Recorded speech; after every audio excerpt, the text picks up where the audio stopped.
അപ്പോൾ ഇന്നത്തെ വീഡിയോയിൽ നമ്മൾ എന്താണ് ഡിസ്കസ് ചെയ്യാൻ പോകണമെന്ന് വെച്ച് കഴിഞ്ഞാൽ അല്ലെങ്കിൽ എന്താണ് ചെയ്യാൻ പോകണമെന്ന് വെച്ച് കഴിഞ്ഞാൽ ഈ കാണുന്നത് തന്നെയാണ് നമ്മൾ ഓൾറെഡി ചെയ്ത് കഴിഞ്ഞു. അപ്പോൾ എന്താണ് നമ്മൾ ചെയ്തേക്കണേ എന്നുള്ളതാണ് ഈ ഒരു വീഡിയോയിൽ നമ്മൾ പറയാനായിട്ട് പോണത്. ഈ കാണുന്നത് ചെറിയ ട്രാൻസ്പാരൻറ്റ് കണ്ടെയ്നറുകളാണ്. ഏകദേശം 30ഓളം ഇത്തരത്തിലുള്ള കണ്ടെയ്നറുകൾ നമ്മുടെ കയ്യിലുണ്ട്. നമ്മൾ കുറേ നാൾ മുമ്പ് വാങ്ങിയതാണ്, പക്ഷേ യൂസ് ചെയ്യാതെ വെച്ചിരിക്കുകയായിരുന്നു. ഈ ഒരു ആവശ്യത്തിന് വേണ്ടിയിട്ട് നമ്മൾ ഈ കണ്ടെയ്നറുകൾ യൂസ് ചെയ്യാമെന്ന് വിചാരിച്ചു. നമ്മൾ മുമ്പ് ചെയ്ത വീഡിയോകളിൽ പറഞ്ഞിട്ടുണ്ടായിരുന്നു, നമ്മുടെ ഔട്ട്ഡോർ ഇരിക്കുന്ന ജാവ ഫേണിൻ്റെ അക്വേറിയത്തിൽ ഡ്വാർഫ് ഗൗരാമികൾ ഉണ്ടായിരുന്നു. അത് ബ്രീഡായിട്ട് അവർ നമ്മൾ ശ്രദ്ധിക്കാത്തതുകൊണ്ട് മെയിലും ഫീമെയിലും ചത്തുപോയി. ബാക്കി അതിനകത്ത് കുറച്ച് കുഞ്ഞുങ്ങൾ കിടപ്പുണ്ടായിരുന്നു. ഏകദേശം ഒരു 4-5 കുഞ്ഞുങ്ങളാണ് അതിനകത്ത് ഉണ്ടായിരുന്നത്. അതിൽ നിന്ന് നമുക്കിപ്പോൾ 4 കുഞ്ഞുങ്ങളെയാണ് ആ അക്വേറിയത്തിൽ നിന്ന് കിട്ടിയിട്ടുള്ളത്. ആ 4നെയും നമ്മൾ ഈ കണ്ടെയ്നറുകളിൽ ഇട്ട് വെച്ചിട്ടുണ്ട്. പിന്നെ നമ്മൾ 1-2 പ്ലാറ്റിയുടെ കുഞ്ഞുങ്ങളെ നമുക്ക് അവിടുന്ന് ഇവിടുന്നൊക്കെ ആയിട്ട് കിട്ടി, അതിനെ നമ്മൾ ഇതിനകത്ത് ഇട്ടിട്ടുണ്ട്. ഇപ്പോൾ നമ്മുടെ കയ്യിലുള്ള പ്ലാറ്റികൾ ബ്രീഡായിട്ടില്ല. അവർ ബ്രീഡായി കഴിഞ്ഞാൽ കിട്ടുന്ന കുഞ്ഞുങ്ങളെയും നമ്മൾ ഓരോന്നിനെയായിട്ട് ഈ കണ്ടെയ്നറുകളിൽ കൊണ്ടിടാമെന്നാണ് പ്ലാൻ ചെയ്തിട്ടുള്ളത്. എന്തിനാണ് കുഞ്ഞുങ്ങളെ കൊണ്ടുവന്ന് ഈ ഒരു കണ്ടെയ്നറിൽ ഇടണതെന്ന് വെച്ച് കഴിഞ്ഞാൽ, ഇതിനകത്ത് നമ്മൾ ഇട്ട് വെച്ചിട്ടുള്ളത് ജാവ ഫേണാണ്. നമ്മുടെ അക്വേറിയത്തിൽ നിന്ന് പ്രൊപ്പഗേറ്റ് ചെയ്തെടുത്ത ചെറിയ ജാവ ഫേണിൻ്റെ പീസുകളാണ് നമ്മൾ ഓരോ കണ്ടെയ്നറിലും ഇട്ട് വെച്ചിട്ടുള്ളത്. ഈ ചെടി നല്ല രീതിയിൽ വളരണം എന്നുണ്ടെങ്കിൽ ഇതിന് ന്യൂട്രിയൻസ് വേണം. അപ്പോൾ ന്യൂട്രിയൻസ് സാധാരണ കിട്ടുന്നത് മീനുകളുടെ വേസ്റ്റിൽ നിന്നാണ്. അപ്പോൾ അതിനും കൂടി വേണ്ടിയിട്ടാണ് നമ്മൾ ചെറിയ മീൻ കുഞ്ഞുങ്ങളെ ഇതിനകത്ത് കൊണ്ടുവന്ന് ഇടുന്നത്. ഇതിനകത്ത് ഇപ്പോൾ ഏകദേശം 6 കണ്ടെയ്നറിൽ മാത്രമാണ് മീനിൻ്റെ കുഞ്ഞുങ്ങളുള്ളത്. 4 ഡ്വാർഫ് ഗൗരാമിയുടെ കുഞ്ഞുങ്ങളാണ്, ബാക്കി 2 പ്ലാറ്റികളുടെ കുഞ്ഞുങ്ങളാണ്. ഞാൻ നേരത്തെ പറഞ്ഞതുപോലെ ഇനി പ്ലാറ്റിയുടെ കുഞ്ഞുങ്ങൾ ബ്രീഡാവുകയാണെന്നുണ്ടെങ്കിൽ അതിൻ്റെ കുഞ്ഞുങ്ങളെ കൊണ്ടുവന്ന് നമ്മൾ എല്ലാ കണ്ടെയ്നറിലും ഇട്ട് ഫില്ല് ചെയ്യുന്നതാണ്. കണ്ടെയ്നറുകളിൽ മീനുകൾ ഉണ്ടെങ്കിൽ മാത്രമാണ് നൈട്രജൻ സൈക്കിൾ പ്രോപ്പറായിട്ട് നടക്കുന്നത്. അപ്പോൾ ഇത്തരത്തിലുള്ളൊരു ആംബിയൻസ് സെറ്റ് ചെയ്ത് കൊടുക്കുകയാണെന്നുണ്ടെങ്കിൽ അത് മീനുകൾക്ക് നല്ലതാണ്, അതുപോലെ തന്നെ ചെടികൾക്ക് നല്ലതാണ്. ചെടികൾക്ക് കിട്ടുന്ന അഡ്വാൻറ്റേജ് ഞാൻ മുമ്പ് പല വീഡിയോകളിലും പറഞ്ഞിട്ടുണ്ട്, നേരത്തെ ഞാൻ പറഞ്ഞിരുന്നു. അതായത് ഫിഷിൻ്റെ വേസ്റ്റാണ് ഈ ചെടികൾ ഫെർട്ടിലൈസറായിട്ട് അല്ലെങ്കിൽ വളമായിട്ട് യൂസ് ചെയ്യുന്നത്. അതുപോലെ ചെടികളുണ്ട് എന്നുണ്ടെങ്കിൽ മീനുകൾക്ക് ഒരു നാച്ചുറൽ ഫീലിങ്ങും കിട്ടും. നമ്മുടെ കയ്യിൽ ഇത്തരത്തിൽ പ്ലാസ്റ്റിക് കണ്ടെയ്നറുകൾ ഇരിക്കുന്നത് കൊണ്ടാണ് നമ്മൾ ഇത്തരത്തിലൊരു സെറ്റപ്പ് ചെയ്യാമെന്ന് വിചാരിച്ചത്. ഇൻഡോർ ഇത്തരത്തിലുള്ള ചെടികൾ വളർത്തുന്നത് വളരെയധികം കംഫർട്ടബിൾ ആണ് ഇത്തരത്തിലുള്ള കണ്ടെയ്നറുകൾ ഉണ്ട് എന്നുണ്ടെങ്കിൽ. കാരണം നമുക്ക് നമ്മുടെ ഇഷ്ടത്തിനനുസരിച്ച് സൺലൈറ്റ് പ്രോപ്പറായി കിട്ടുന്ന ഏരിയയിലേക്ക് നമുക്ക് ഈ കണ്ടെയ്നറുകൾ യഥേഷ്ടം അങ്ങോട്ടും ഇങ്ങോട്ടും മാറ്റി വയ്ക്കാനായിട്ട് പറ്റും. ഈ കണ്ടെയ്നറുകൾ നമ്മുടെ ബ്ലാക്ക് മാർബിൾ ഏഞ്ചലുകളുടെ അക്വേറിയത്തിൻ്റെ സൈഡിൽ തന്നെയാണ് വെച്ചിട്ടുള്ളത്. ഈ കാണുന്നത് മുകളിലുള്ള ഷെൽഫിലാണ് സെറ്റ് ചെയ്തിട്ടുള്ളത്. ബാക്കി കണ്ടെയ്നറുകൾ നമ്മൾ അക്വേറിയത്തിൻ്റെ സൈഡിൽ തന്നെയാണ് സെറ്റ് ചെയ്തിട്ടുള്ളത്. ഈ ഒരു ഏരിയയിലേക്ക് ആവശ്യത്തിന് സൺലൈറ്റ് മാത്രമാണ് കടന്നു വരുന്നത്. അതുകൊണ്ട് തന്നെ പൂപ്പലിൻ്റെ ഗ്രോത്ത് ഇതിനകത്ത് വളരെ കുറവായിരിക്കുമെന്നല്ല, ഇതിനകത്ത് വളരാനുള്ള സാധ്യത, പൂപ്പൽ വളരാനുള്ള സാധ്യത വളരെ കുറവാണ്. അതേസമയം നമ്മുടെ ഔട്ട്ഡോർ വെച്ചിട്ടുള്ള ജാവ ഫേണിൻ്റെ അക്വേറിയത്തിൽ പൂപ്പൽ വരാറുണ്ട്. നമ്മൾ ആപ്പിൾ സ്നെയിലിനെ ഇട്ടിട്ടാണ് അതിനകത്ത് പൂപ്പൽ കൺട്രോൾ ചെയ്യാറുള്ളത്. ഔട്ട്ഡോറിലുള്ള നമ്മുടെ അക്വേറിയത്തിൽ പൂപ്പൽ വരാറുണ്ട് എങ്കിലും ഗ്രോത്ത് വളരെ സ്ലോ ആണ്. അത് എന്തുകൊണ്ടാണെന്ന് വെച്ച് കഴിഞ്ഞാൽ നമ്മൾ ഷെയ്ഡിന് കീഴിലാണ് ഈ ഒരു അക്വേറിയം വെച്ചിട്ടുള്ളത്. അതുകൊണ്ടാണ് ഗ്രോത്ത് സ്ലോ ആയിട്ട് വരുന്നത്. പക്ഷേ നമുക്ക് ഇൻഡോർ വെക്കുന്ന അത്ര സൺലൈറ്റിൻ്റെ ആ ഒരു കൺട്രോൾ നമുക്ക് ഔട്ട്ഡോർ വെക്കാനായിട്ട് പറ്റില്ല. കാരണം ലൊക്കേഷൻ അങ്ങനെയാണ്. അതുകൊണ്ടാണ് ഔട്ട്ഡോർ സാധാരണ പ്ലാന്റ്സ് വളർത്തുമ്പോൾ ഫേസ് ചെയ്യുന്ന ഒരു വലിയ ചലഞ്ച് തന്നെയാണ് ഈ ഒരു ആൽഗി ഗ്രോത്ത്. സാധാരണ മീൻ വളർത്തുന്നവരൊക്കെ അവർ വളർത്തുന്ന ടാങ്കുകൾ, ഔട്ട്ഡോർ ടാങ്കുകളിന് മുകളിലായിട്ട് ഒരു ഗ്രീൻ ഷീൽഡ് അല്ലെങ്കിൽ ഗ്രീൻ നെറ്റ് യൂസ് ചെയ്യാറുണ്ട്. അങ്ങനെയാണ് സൺലൈറ്റ് കൺട്രോൾ ചെയ്യുന്നത്. അത്തരത്തിൽ കൺട്രോൾ ചെയ്താൽ മാത്രമാണ് നമുക്ക് ആൽഗി വരാതെ വെള്ളത്തിൽ ഫിഷ് ടാങ്കുകളിൽ പ്ലാന്റ്സ് വളർത്താനായിട്ട് സാധിക്കുകയുള്ളൂ. പക്ഷേ ഇൻഡോർ നമുക്ക് വളരെ ഈസി ആയിട്ട് ചെയ്യാം. കാരണം നമുക്കറിയാം ഇൻഡോർ സൺലൈറ്റ് വരുന്നത് കൺട്രോൾഡ് ആയിട്ടാണ്, ജനാല വഴിയൊക്കെയാണ്. അത് നമുക്ക് എങ്ങനെ വേണമെങ്കിൽ കൺട്രോൾ ചെയ്യാം. നമ്മുടെ ഇൻഡോർ വെച്ചിരിക്കുന്ന അക്വേറിയത്തിൽ അത്യാവശ്യം നല്ല രീതിയിൽ ജാവ ഫേൺ വളരുന്നുണ്ട്. അപ്പോൾ അതുകൊണ്ട് കൂടിയാണ് നമ്മൾ ഇങ്ങനെ ചെയ്യാമെന്ന് വിചാരിച്ചത്. കാരണം നമ്മുടെ ജാവ ഫേണിൻ്റെ അക്വേറിയത്തിൽ കുറേ ജാവ ഫേൺ വളർന്നു വന്നിട്ടുണ്ട്. ഞാൻ മുമ്പത്തെ വീഡിയോയിലൊക്കെ കാണിച്ചിരുന്നു. നല്ല തിക്കായിട്ടാണ് ഇപ്പോൾ നിൽക്കുന്നത്. പ്രൊപ്പഗേറ്റ് ചെയ്യാറായിട്ടുണ്ട്.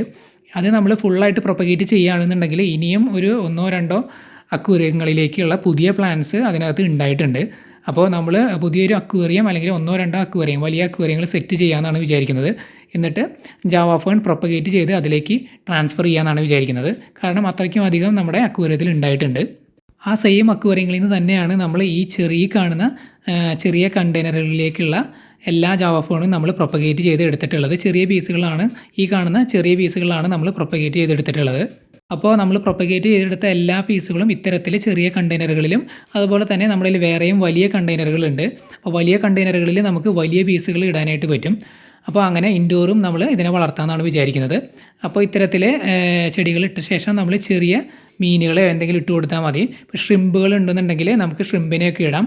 കണ്ടെയ്നറിൻ്റെ സൈസ് അനുസരിച്ച് ചെറിയ ഷ്രിമ്പുകളെയോ അല്ലെങ്കിൽ വലിയ ഷ്രിമ്പുകളെ 1-2 എണ്ണത്തിനെയൊക്കെ നമുക്ക് കണ്ടെയ്നറിൻ്റെ സൈസ് അനുസരിച്ച് ഇടാം. അല്ലെങ്കിൽ ഇത്തരത്തിലുള്ള ചെറിയ മീനുകളെ, ബ്രീഡായിട്ടുള്ള ചെറിയ മീൻ കുഞ്ഞുങ്ങളെ നമുക്ക് ഇടാം. അപ്പോൾ ഇത്തരത്തിൽ ജാവ ഫേൺ വളർത്തുന്നതിന് വേണ്ടിയിട്ടാണ് നമ്മൾ ഇത്തരത്തിൽ ചെറിയ കണ്ടെയ്നറുകൾ സെറ്റ് ചെയ്ത് വെച്ചിട്ടുള്ളത്. ഈ കണ്ടെയ്നറുകളിൽ നമ്മൾ ഇട്ടിട്ടുള്ള മീൻ കുഞ്ഞുങ്ങളെല്ലാം ഹെൽത്തി ആയിട്ട് തന്നെ ഇരിക്കുന്നുണ്ട്. ആദ്യത്തെ 1-2 ദിവസം അവർ ഫുഡ് എടുക്കാനൊക്കെ കുറച്ച് മടി കാണിച്ചിട്ടുണ്ടായിരുന്നു. പിന്നീട് അവർ പെല്ലറ്റ് എടുത്തു തുടങ്ങി. പെല്ലറ്റാണ് നമ്മൾ ഫുഡായിട്ട് ഇട്ട് കൊടുക്കുന്നത്. എന്നും രാവിലെ നമ്മൾ 1-2 പെല്ലറ്റ് ഫുഡായിട്ട് നമ്മൾ ഇട്ട് കൊടുക്കും. അത് അവർ നന്നായിട്ട് കഴിച്ചു തുടങ്ങിയിട്ടുണ്ട്. പിറ്റേ ദിവസം ആകുമ്പോഴേക്കും പെല്ലറ്റ് മുഴുവൻ തന്നെ അവർ കഴിച്ച് തീർത്തിട്ടുണ്ടായിരുന്നു. പിന്നെ ഇതിലെ വെള്ളം നമ്മൾ ഫ്രീക്വൻ്റ് ആയിട്ട് ചേഞ്ച് ചെയ്യേണ്ട ആവശ്യം വരുന്നില്ല. കാരണം ഇതിനകത്ത് പ്ലാന്റ്സ് ഉള്ളതുകൊണ്ട് ചെറിയ രീതിയിലുള്ള ഫിൽട്രേഷൻ, അതായത് നാച്ചുറൽ ഫിൽട്രേഷനൊക്കെ ഇതിനകത്ത് നടക്കും. അതുപോലെ തന്നെ നാച്ചുറലായിട്ടുള്ള എയറേഷൻ, അതായത് ഫോട്ടോസിന്തസിസ് നടക്കുന്ന സമയത്ത് പ്ലാന്റ്സ് റിലീസ് ചെയ്യുന്ന ഓക്സിജൻ, അതൊക്കെ ഇതിനകത്ത് നാച്ചുറലായിട്ട് തന്നെ ഉണ്ടാകും. അതുകൊണ്ട് പ്ലാന്റ്സ് ഇല്ലാതെ നമ്മൾ പ്ലെയിനായിട്ട് നമ്മൾ വളർത്തുമ്പോൾ ഫ്രീക്വൻ്റ് ആയിട്ട് വാട്ടർ ചേഞ്ച് ചെയ്യേണ്ടി വരും. പ്ലാന്റ്സ് ഉണ്ട് എന്നുണ്ടെങ്കിൽ കുറച്ച് ഡിലേ ആയിട്ട് നമുക്ക് വാട്ടർ ചേഞ്ച് ചെയ്താൽ മതി. അപ്പോൾ നമ്മുടെ ഡ്വാർഫ് ഗൗരാമിയുടെ ബ്രീഡായിട്ടുള്ള കുഞ്ഞുങ്ങളെ നമ്മൾ ഈ കണ്ടെയ്നറുകളിലാണ് ഇട്ടിട്ടുള്ളത്. അപ്പോൾ ഇവരെ എത്രത്തോളം വലുതാവുമെന്ന് നമുക്കറിയില്ല. അപ്പോൾ വലുതായിട്ടുള്ള ഈ കാണുന്ന ആദ്യത്തെ 3 കണ്ടെയ്നറിൽ, അതായത് ഫസ്റ്റ് കണ്ടെയ്നറിൽ കിടക്കുന്നത് പ്ലാറ്റിയാണ്. അത് കഴിഞ്ഞിട്ടുള്ള 4 കണ്ടെയ്നറിലാണ് നമ്മൾ ഡ്വാർഫ് ഗൗരാമിയുടെ കുഞ്ഞുങ്ങളെ ഇട്ടിട്ടുള്ളത്. ആ 4 എണ്ണത്തിൽ 3 കണ്ടെയ്നറിൽ അത്യാവശ്യം വലിപ്പമുള്ള കുഞ്ഞുങ്ങളാണ് കിടക്കുന്നത്. അവർ നല്ല രീതിയിൽ പെല്ലറ്റ് കഴിക്കുന്നുണ്ട്, അതിനനുസരിച്ച് അവർ വലുതാവുന്നുമുണ്ട്. അതേസമയം നമ്മൾ 4ാമത്തെ കണ്ടെയ്നറിൽ കിടക്കുന്ന ആ ഒരു ഡ്വാർഫ് ഗൗരാമി ഇതുവരെ പെല്ലറ്റ് എടുത്തു തുടങ്ങിയിട്ടില്ല. അപ്പോൾ അതിൻ്റെ കാര്യം എന്താണെന്ന് നമുക്കറിയില്ല. പെല്ലറ്റ് എടുത്തു തുടങ്ങിയാൽ മാത്രമേ അതിന് വളർച്ച ഉണ്ടാവുള്ളൂ. അപ്പോൾ ചെറിയ ചെറിയ ഇഷ്യൂസൊക്കെ ഇത്തരത്തിലുള്ള കണ്ടെയ്നറുകളിൽ ഉണ്ടാകും. നമ്മൾ കുഞ്ഞുങ്ങളെ ഇടുന്ന സമയത്ത് കുഞ്ഞുങ്ങൾക്ക് എന്താണ് സംഭവിക്കുന്നത് നമുക്കറിയില്ല. ചില സമയത്ത് ചിലപ്പോൾ ടെമ്പറേച്ചറിൻ്റെയൊക്കെ പ്രോബ്ലം വരികയാണെങ്കിൽ കുഞ്ഞുങ്ങൾ ചത്തുപോകാനുള്ള സാധ്യതയുണ്ട്. അങ്ങനെ എന്തെങ്കിലും സംഭവിക്കുകയാണെന്നുണ്ടെങ്കിൽ വേറെ കുഞ്ഞിനെ കൊണ്ടുവന്ന് ഇടും. അത്രയാണ് നമ്മൾ ചെയ്യാനായിട്ട് ഉദ്ദേശിക്കുന്നത്.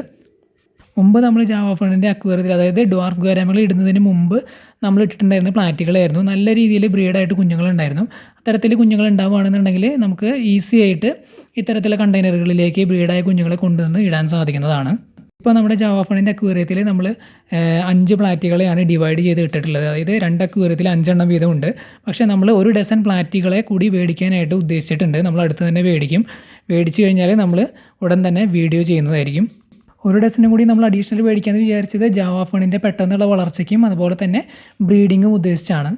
ബ്രീഡ് ആവുകയാണെന്നുണ്ടെങ്കിൽ നമുക്ക് ഇത്തരത്തിലുള്ള ചെറിയ കണ്ടെയ്നറുകളിലേക്ക് കുഞ്ഞുങ്ങളെ മാറ്റാനായിട്ട് പറ്റും.